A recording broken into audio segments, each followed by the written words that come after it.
Hello and welcome. You are listening to Moodally Matters, the podcast that recognizes that your mood matters. Every episode, we talk to a range of amazing guests with experience in some of the top organizations in the world, discussing work life at the crossroads of mood, well-being, and performance. Together, we aim to create better workplaces, one mood at a time. Let's get started with your host, Moodally founder, Erika First.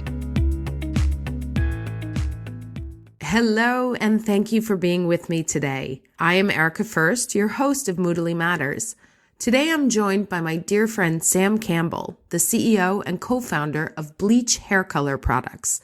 Sam takes us on her journey from law school to heading up one of the coolest brands in beauty and how she strongly believes that work should make you happy and what she's doing to make sure that happens for her team. On to the episode. Okay. Hi, Sam, and welcome. And thank you so much for taking the time to talk to me today. Hello. Why don't you start us off with telling us a little bit about your professional journey and what you've done that has led you to where you are today? Great. So I'm Sam. I am the CEO of a hair color brand called Bleach London.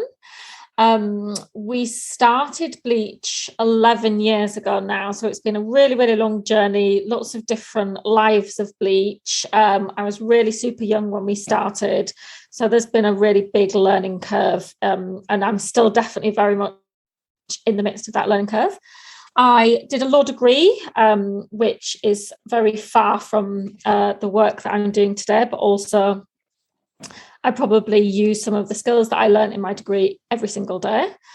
And then I did a little bit of work in media planning and buying straight out of uni, which is really great in terms of the skills I picked up in sort of like marketing and particularly like digital marketing and direct response marketing.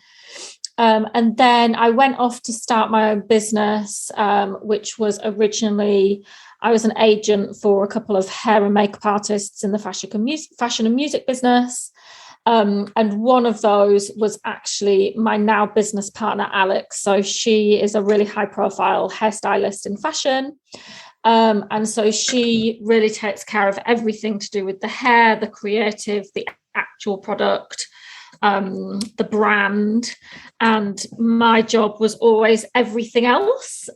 So whether that's opening a salon or doing the contracts, doing the ops, the finance, hiring, things like that, that was always my side of everything. So I've always worked really, really closely with creatives, but I'm actually the opposite of that brain. I just seem to work well with them. So we have now got 3 salons in London and we've got a salon in Hollywood. And we've got a product range of hair, colour, styling and care products, which actually launched in a license with Boots. So Boots did all the back end and we would just take a royalty.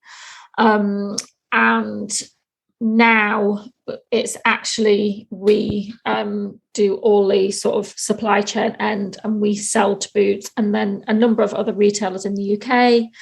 And we're actually launching our product range into massive Walmart distribution in January to actually have a mass retailer in the States as well. So we've fundraised over £10 million in venture capital and institutional investors to fund our growth. And that's where we are today. So it's been all go. Very exciting. And can you tell us a little bit about your work environment and some of the dynamics that you come up against every day? Yeah, there's a lot. So we have our salons business, which is just a completely different, I guess, a type of work than our products business, which is, your finance team, your ops team, our social media team, they all sort of work together in the office, the same hours, and there's certain expectations around that sort of business compared with that type. So we have a few different types, and I think we struggle sometimes to know whether to integrate and treat everything the same, because otherwise there's well, why is it like that for them, or why is it like that for them? But actually, I think fundamentally things that are different need to be approached differently. So we're probably going to go full circle and just actually stop trying to treat everything the same, because it kind of doesn't really work. So we've got some really, really young team members, like it's their first jobs, particularly in the salons, and there's almost a vulnerability to some of the team members. And I think that's been exacerbated a bit with COVID. So, the hairdressers, it's actually a contact job. So when those salons opened, they were actually having to do people's hair in the middle of COVID when everybody else was social distancing. So I feel like that level of vulnerability in the salons has increased quite a lot, and their progression has been on pause for nearly 2 years, which is a long, long time in the early stages of your career for your progression to just be completely stopped.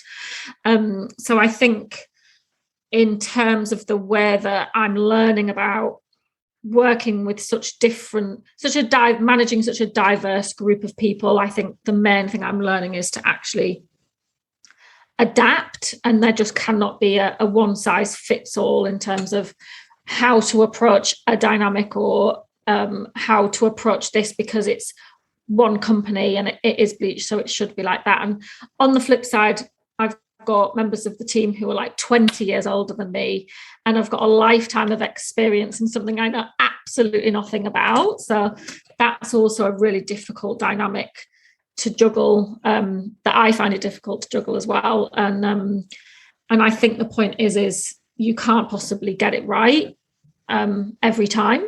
Right. And you can't say, this is how I'm going to approach a situation. I'd obviously like to come out of all conversations and they've been positive and productive.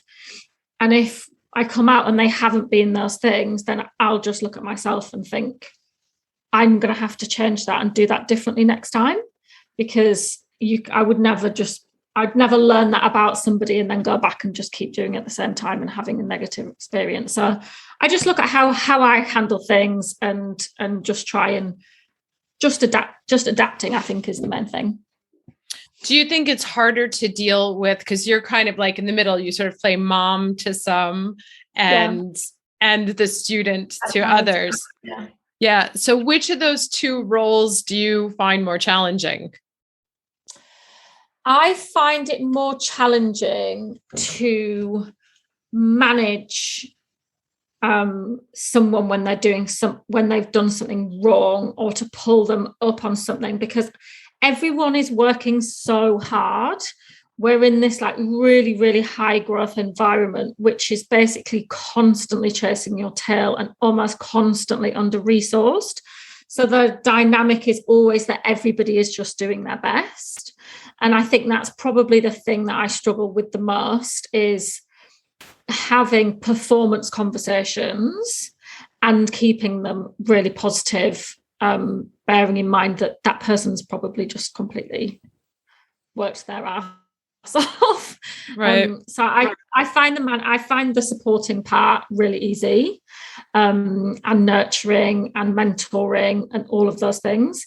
But I do find it really difficult to, particularly if it's someone really, really, really over-experienced and a lot more experienced than me, a lot cleverer than me. Like they always say, hire people who are cleverer than you. So I find managing that really difficult dynamic. Okay. And what do you think are the things that cause you the most stress in your day? You said having those difficult conversations with someone who you want to almost like be friends with, you want to have a pleasant, you want to like each other, but you also have to grow them. Outside of that, what are some of the other stressors that you have to deal with? So, as I said, that burnout one is probably the biggest one. So people working really, really hard in such a fast-paced environment.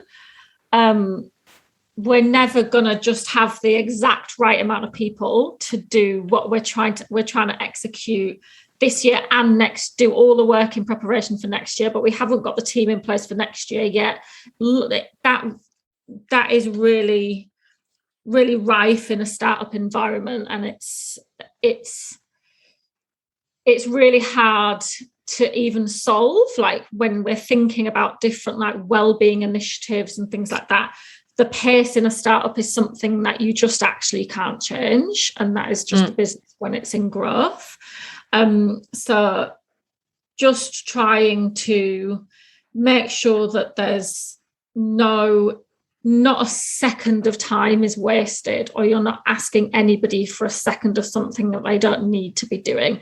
And I think that's got to come from a really senior management place.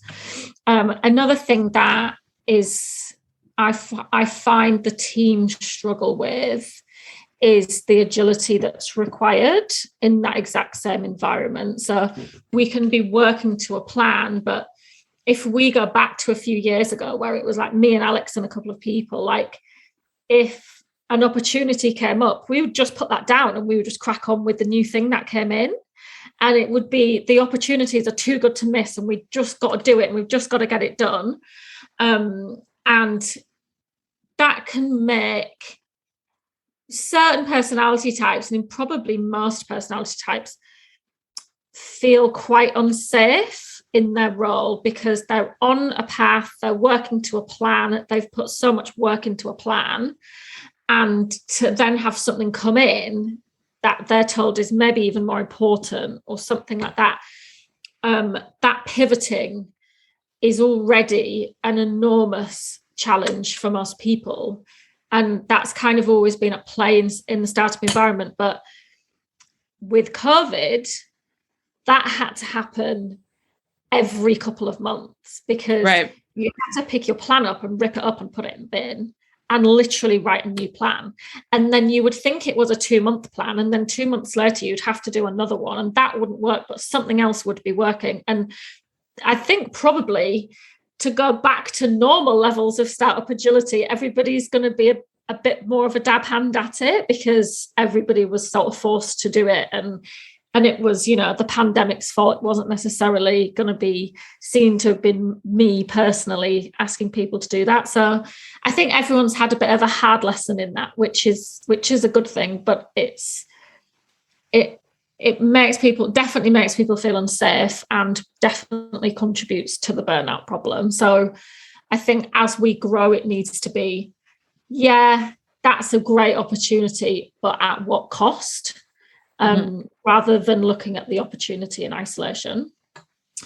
And then the third thing in terms of like the primary concerns that we have to deal with is inclusivity, which again goes back to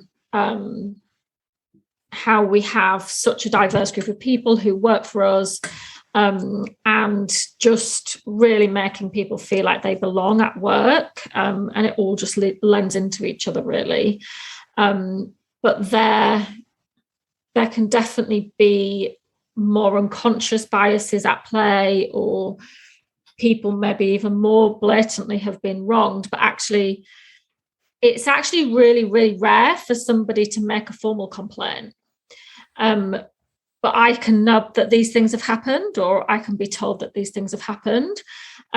So I think for us, it's always really important to address things in whatever way we possibly can, proactively, even completely in the absence of a formal complaint. And doing those sorts of things can just mean a lot of learning and improving and listening, and it's just a massive work in progress. It takes up a lot of senior management time, which is a good thing. And I actually think the pandemic has done a lot of good things in terms of the way that CEOs and very, very senior management teams are actually giving a lot of airtime to people initiatives and wellbeing initiatives, and that can only be a really positive thing. And it's definitely happening at Bleach more than it ever has. So they're probably the three key things: burnout, agility, and inclusivity, I would say. Okay. And I'm trying to figure out where to go next with this, because that's like super No, because it's super interesting. There's like the Sam, the manager, these are the organizational challenges and stressors that we deal with. And it's interesting to hear also how high people are on there. It's also really interesting to hear that because you guys are a very creative business and in theory, less structured or less organized like a P&G might be. And yet it's interesting to hear that even in a very creative environment, not having a plan can throw people off and make them uncomfortable. But let's talk about you personally, if I'm allowed. Yeah. So we know what Sam the manager's stressed about. What stresses Sam the person? So I put everything down to resilience, and because a problem of one size one day will be a completely different size another day. That's how I legitimately feel. I can cope with such an enormous problem really easily one day, and then the tiniest thing will completely consume and overwhelm me another day. And that's obviously all the external factors that just come into each person's resilience. So your health and your diet, whether I got drunk last night, whether I've had an argument with somebody else, whether something else at work is stressing me out.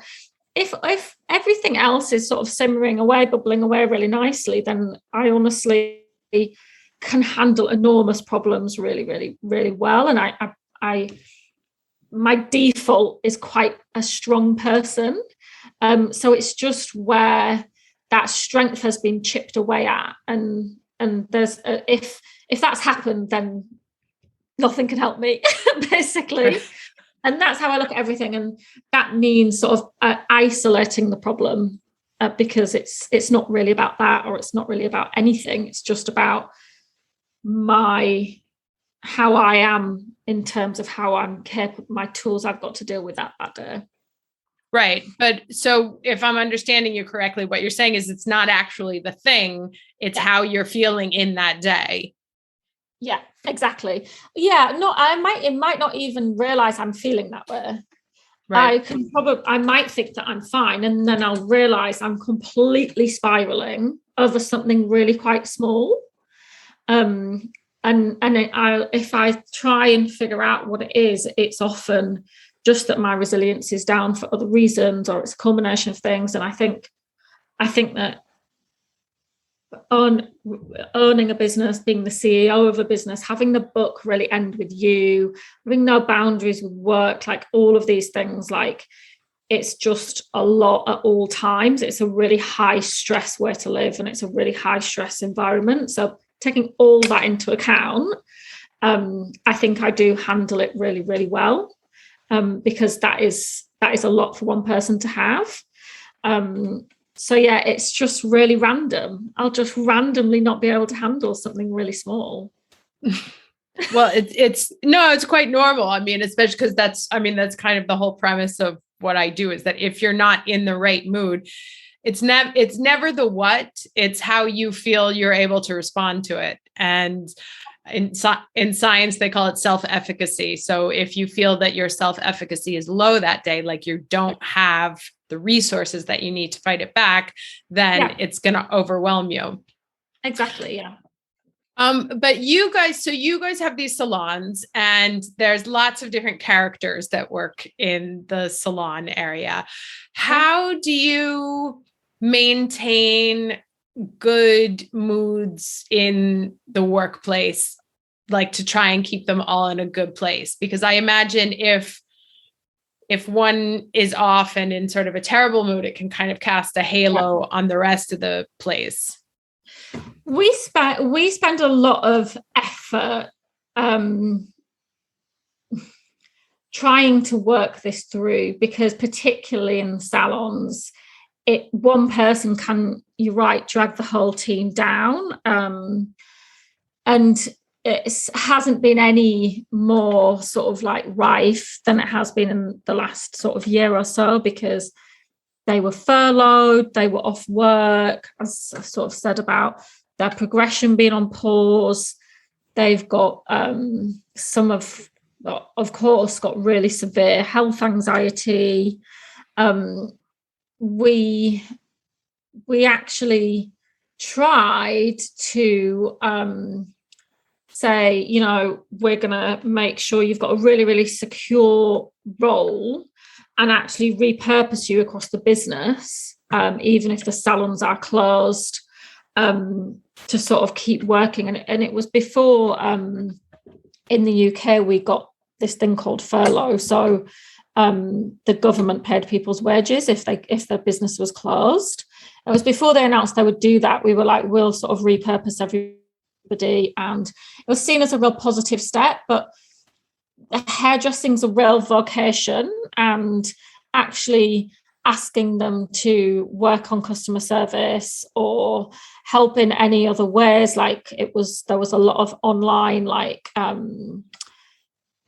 doing consultations online and social media content and things like that. And actually that just made them deeply unhappy as well. And being furloughed made them deeply unhappy. And I think, you know, for a lot of people, it's their dream job, which is great, because your job should make you happy. Like I believe that achieving at work is actually the root of most people's happiness. You know, it's not that, you know, work's a drag and I want to stay at home and do nothing all day. Like, no one really wants that.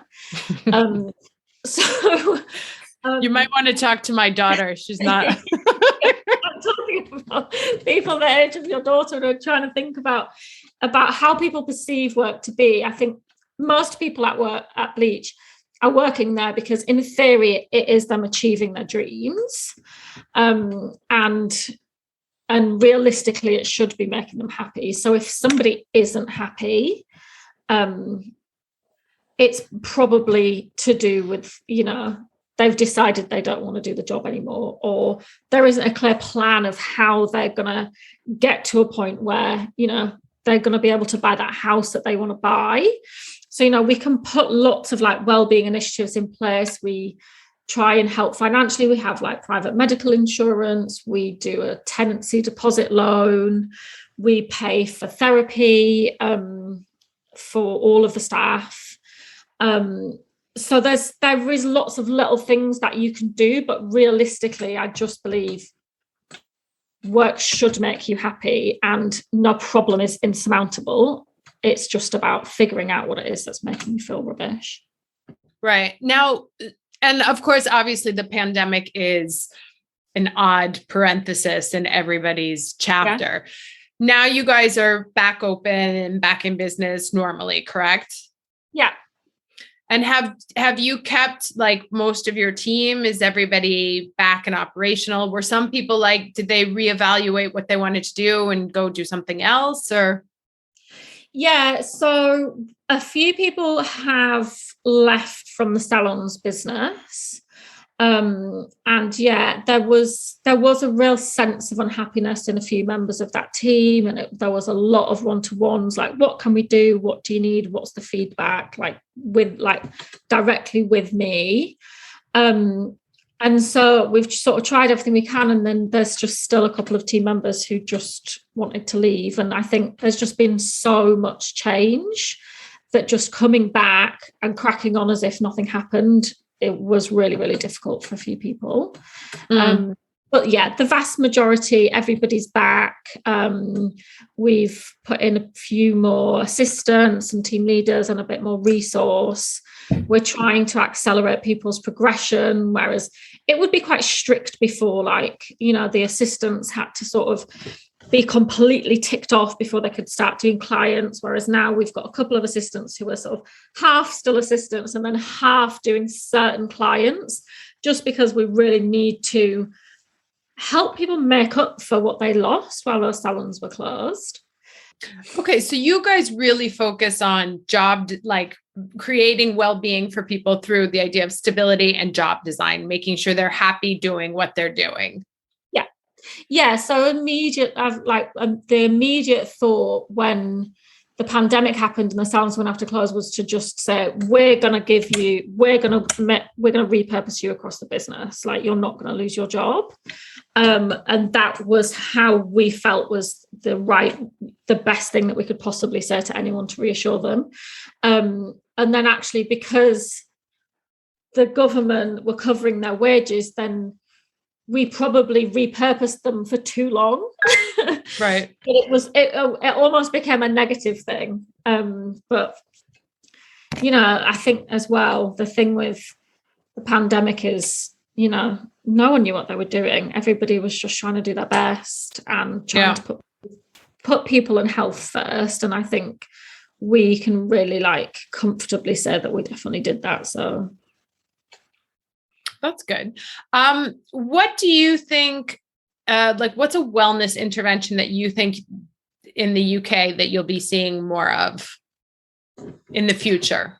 So, like I sort of said earlier, the pandemic's done a few really positive things. And I think one of the key ones for me is flexibility. And I can remember when I was in employment and I had a lot of self-employed friends, and just that, I guess at that age, it was all about, going out, and they could go out on a Sunday and then not do anything on a Monday, but work on a Saturday.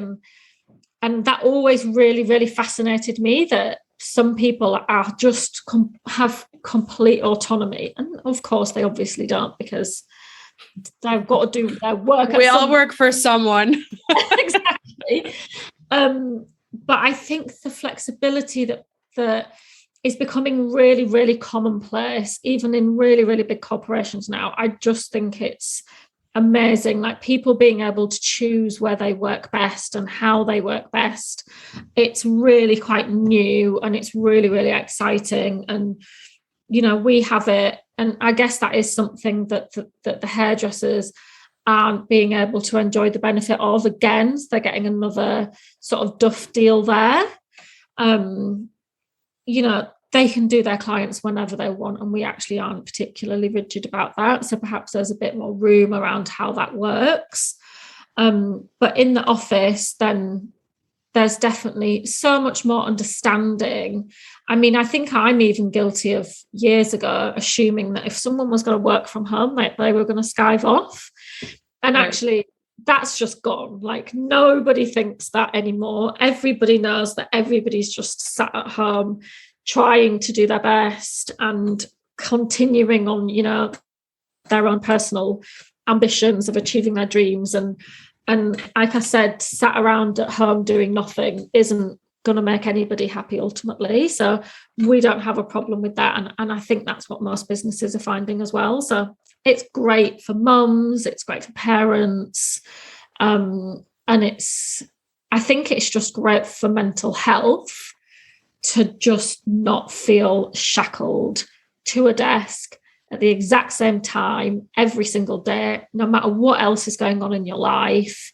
I think that getting out of that behavior is just great.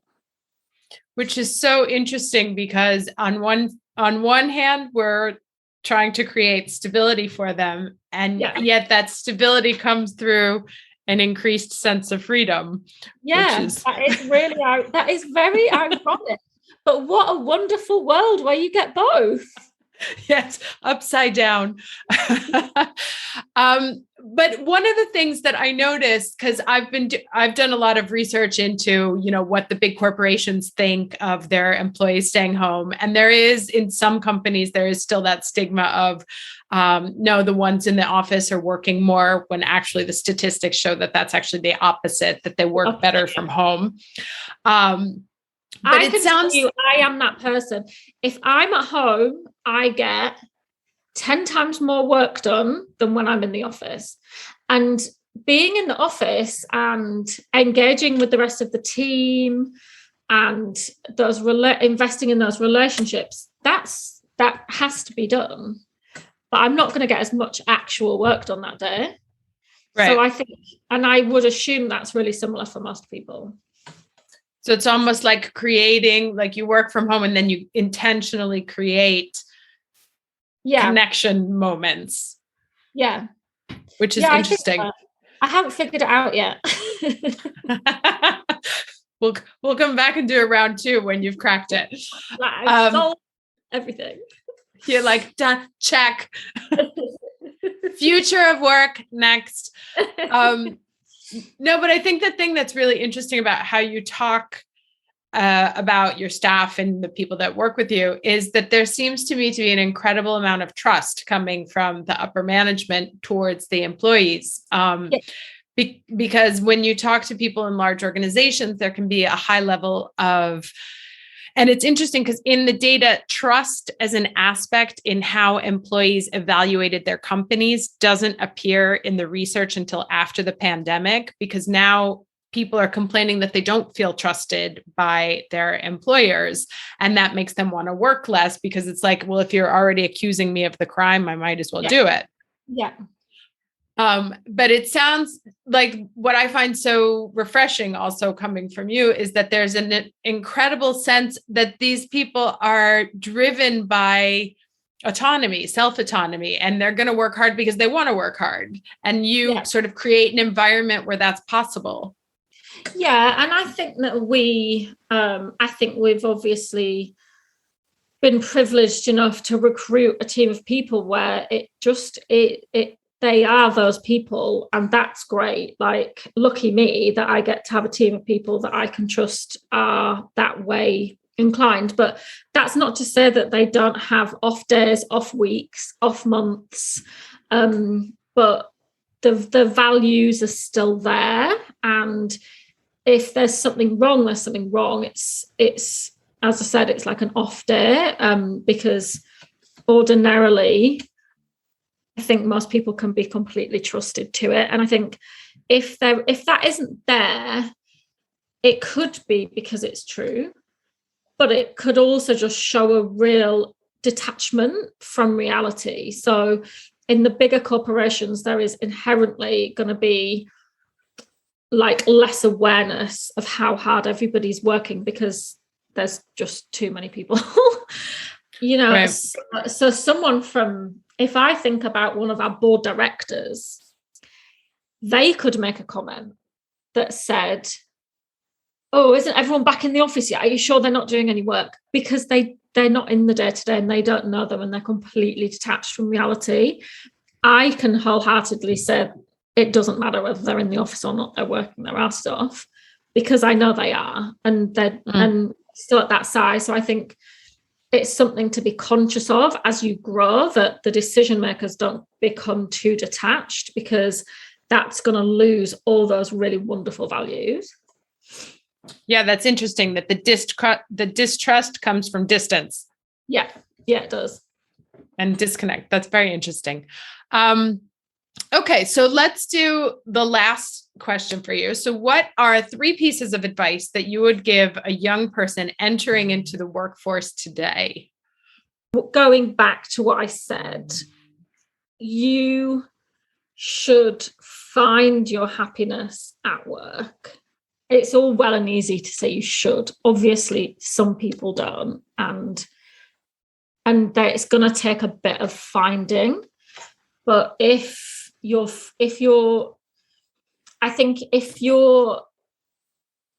positive about your work and you're actually working hard and achieving and showing up, I think that drives happiness. It does for me anyway.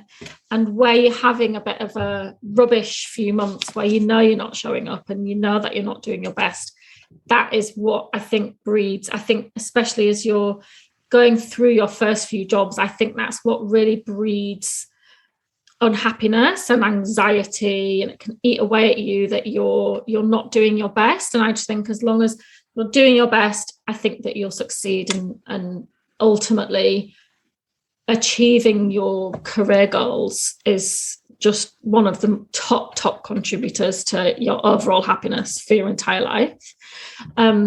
So I don't know if that's probably might be putting too much pressure on younger people, but I think just find the thing that makes you happy and work really hard at it.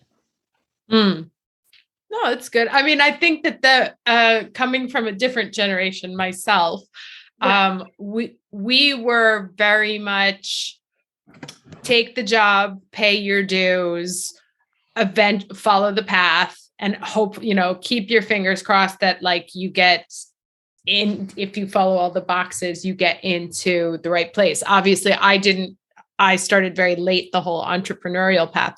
You went straight into it.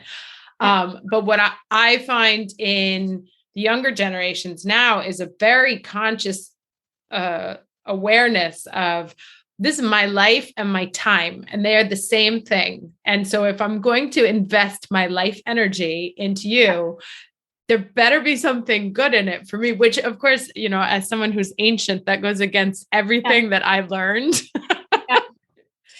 Yeah. The for you and for me thing comes up a lot, because I was obviously an employee before. So then it was like, I'm not working for myself. But obviously everyone is working for themselves, or they wouldn't be doing it. They are working for me, but they're not working for me.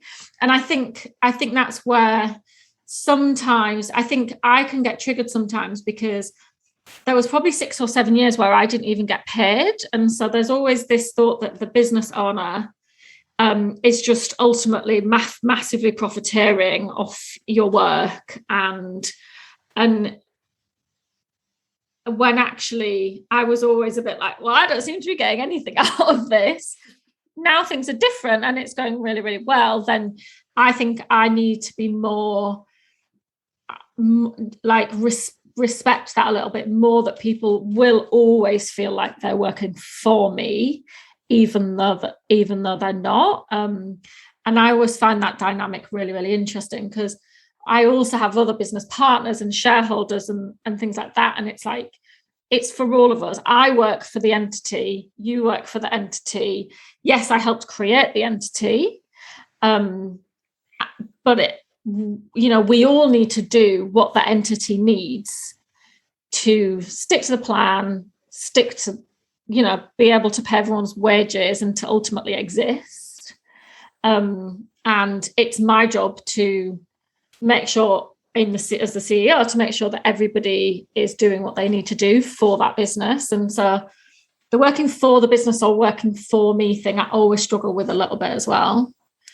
But there's no getting away from it. They're always the employees are always going to feel like it. There's a little bit of that extra. It's for me. So, right. Although it's interesting, because when you talk about an entity, right? And so the entity can be the company. And usually what I'm finding in younger companies, startups, et cetera, is that the entity is very much attached to an ideal, a vision, a mission, so that when they do invest their time, it's not, it's no longer a game of like, I want to succeed and get here and make this much amount of money and do this and do that. But it's like, I'm working towards creating something bigger than me. Yeah. And we took out any mention of commercial goals in any vision or mission or strategy or anything like that. So we don't want to say, we want to be £100 million hair brand. Like, we would never say that. It has to be, we want to be the best hair brand, or we want to be the coolest hair brand, or we want to be the most empowering hair brand. And I think that sort of commercially driven mission is quite vulgar and is definitely not going to set the right tone for, it's never going to work nicely with the people policies, basically. So we're really careful as well. That's super interesting. And a great place to end here. So I am going to thank you so much for your time today. Thanks so much for tuning in to this episode of Moodally Matters. If you're enjoying the show, please feel free to rate, subscribe, and leave a review wherever you listen to your podcasts. We really appreciate that effort, and we'll catch you in the next episode of Moodally Matters.